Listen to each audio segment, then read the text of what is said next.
proceed, I'm just going to give you a little kind of intro as what we're doing tonight. This is called End the Round. And it all started for me back in Nashville at the Bluebird Cafe many years ago, when I would go and see songwriters who were, you know, just craftsmen who were making songs, trying to get an artist to record them.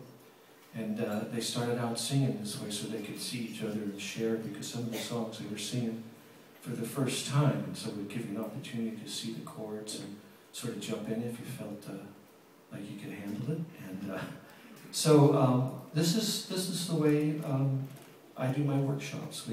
We sit in the round and we write and we work together. So I'm going to give you a kind of an intimate evening of looking in on this workshop and the way we work.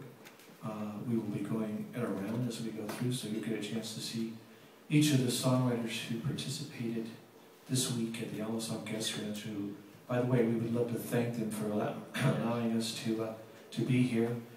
Please give them a big round of applause.